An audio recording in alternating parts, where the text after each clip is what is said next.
लक्ष्मण हाके आज गेवराई दौऱ्यावरती असून याच गेवराईमध्ये लक्ष्मण हाके यांच्यावरती दगडफेक झाली होती. नंतर आज पुन्हा दुसऱ्यांदा लक्ष्मण हाके गेवराईमध्ये येतात. त्यांचं जंगी स्वागत ओबीसी समाज बांधवांकडून करण्यात येते. माझ्यासोबत ते लोक आहेत, ते प्रतिनिधी आहेत. सर, काय सांगाल, आज मोठ्या जल्लोषात स्वागत केलं जाते हाके सरांचं? संविधानात्मक जी ओबीसीच्या 365 जाती आहेत त्यासाठी डॉक्टर बाबासाहेब आंबेडकरांनी जे संविधान लिहिलेलं आहे त्या संविधानामध्ये मराठी क्षेत्रियाला वेगळं, SC STला वेगळं आणि ओबीसीचा वेगळाच कोटा ठरलेला आहे. हा जरांग्या नावाचं भूत उठत आहे आणि मला ओबीसीतलं आरक्षण पाहिजे. अरे तू काय आमच्या ओबीसीचं आरक्षण चोरायसाठी तो हा जन्म झाला का? हा, आणि या महाराष्ट्राचे जे मुख्यमंत्री आहेत देवेंद्र फडणवीस यांना मी या ओबीसीच्या सर्व कार्यकर्त्याच्या माध्यमातून सांगू इच्छितो, लवकरात लवकर या 8-4 दिवसात जर GR रद्द केला नाही तर ही ओबीसी तो या वर्षा बंगल्यावर येऊन तुला जाळल्याशिवाय राहणार नाही. संविधानिक भाषा बोलली पाहिजे, आपण संविधान सोडून बोलू नका. मात्र दुसरीकडे पाहायला गेलं तर अजित पवार बीडचे पालकमंत्री आहेत, त्यांच्याच राष्ट्रवादीचे आमदार विजयशिव पंडित यांनी बॅनरबाजी केली. विजयशिव पंडित आणि हाके समर्थकांमध्ये राडा झालेला पाहायला मिळालं. पुन्हा दुसऱ्यांदा गेवराईमध्ये हाके सर येतात. तर या जिल्ह्याचे पालकमंत्री माननीय अजितदादा पवार यांनी त्यांचे आमदार आवरले पाहिजे हे त्या दिवशी आम्ही सांगितलं. आणि अजितदादाला जर पुन्हा सरकार आणायचं असेल तर त्यांनी ओबीसीचा जो आता तो जरांग्याला GR काढलाय तो रद्द झाला पाहिजे आणि ओबीसीच्या पाठीमागे त्यांनी उभा राहिलं पाहिजे.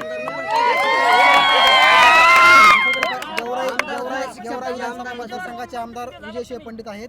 या ठिकाणी आपण बघू शकतो की सर्व समाज बांधवांनी मतदान केलेलं असं म्हणलेलं आहे. मात्र ते बॅनरबाजी पुन्हा एकदा झालेली, आज गेवराईमध्ये पुन्हा एकदा बॅनरबाजी झालेली महाविजयाची. आता isakal.com आहे देशातील नंबर 1 ची मराठी न्यूज वेबसाईट. प्रत्येक अपडेटसाठी isakal.com ला नक्की भेट द्या.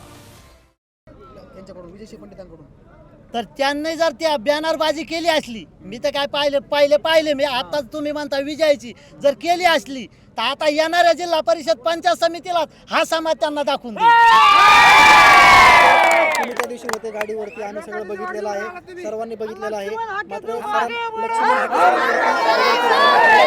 चपला देखील फेकून आणल्या. कसं बघता संपूर्ण घटनेकडे? दुसऱ्यांदा पुन्हा गेवराईमध्ये नाही, हा पळकुटेपणाचा कार्यक्रम आहे. चपला फेकून मारणे, दगड मारणे. जर एक माणूस संविधानाची भाषा बोलतोय आणि आपल्या ओबीसी समाजासाठी लढतोय, आणि त्याच्यावर जर चप्पल फेकवायचं असेल तर ही निंदनीय बात आहे. पण ज्या आमदारांनी ही चप्पल फेक करायला लावली त्या आमदाराला सुद्धा आम्ही ओबीसीने मतदान केलंय आणि आता तिची जागा 2029ला हा ओबीसी दाखवल्याशिवाय राहणार नाही. आज पुन्हा गेवराईमध्ये बॅनरबाजी झाली. नाही, खरं तर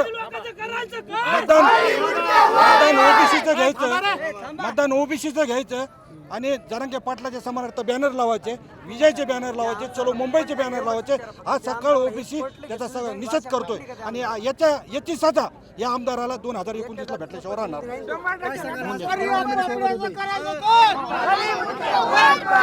प्राध्यापक लक्ष्मण हाके सर हे गेवराई मतदारसंघामध्ये येत आहेत. मी गेवराई मतदारसंघाचा नागरिक म्हणून, एक ओबीसी समाज बांधव म्हणून हाके सरांचं स्वागत करायला इथं आलेलो आहेत. आणि हाके सरांचा जो अपमान मागच्या वेळी या मतदारसंघात झाला त्याचा प्रतिशोध हा तालुका गावोगावमध्ये हाके सरांचं जंगी स्वागत करणार आहे. आज या तालुक्यातल्या फक्त काही गावांमध्ये स्वागत होणार आहे, पण स्थानिक स्वराज्य संस्थेच्या निवडणुकीमध्ये इथलच्या लोकप्रतिनिधीला जी सत्तेची आणि पैशाची मस्ती आली ती उतरवल्याशिवाय ह्या गेवराई तालुक्यातील जनता राहणार नाही.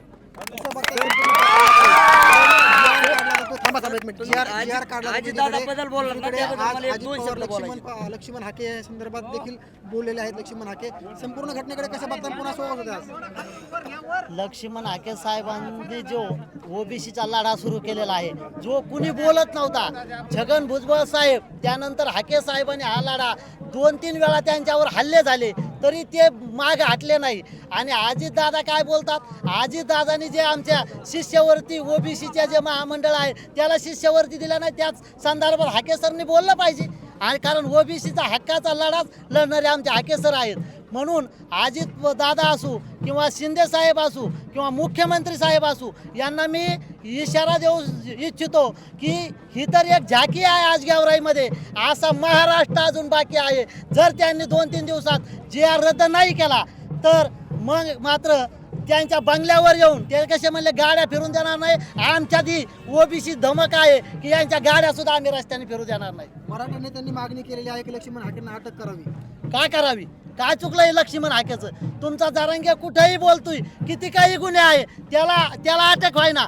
आणि लक्ष्मण हाके साहेब आमचा संविधानाची भाषा बोलतात, संविधानाविषयी बोलतात. जे संविधानात आम्हाला हक्क आहे ते बोलल्यानंतर तुम्ही अटक करताय का? ही कोणती न्याय आहे? जगदीश वगैरे केलं जाणार आहे. आम्ही कुठेही घेतलेला आहे.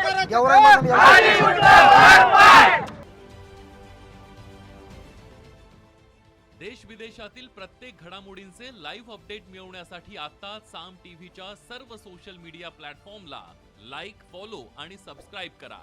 तसंच सर्व नोटिफिकेशनसाठी बेल आयकॉन प्रेस करायला विसरू नका.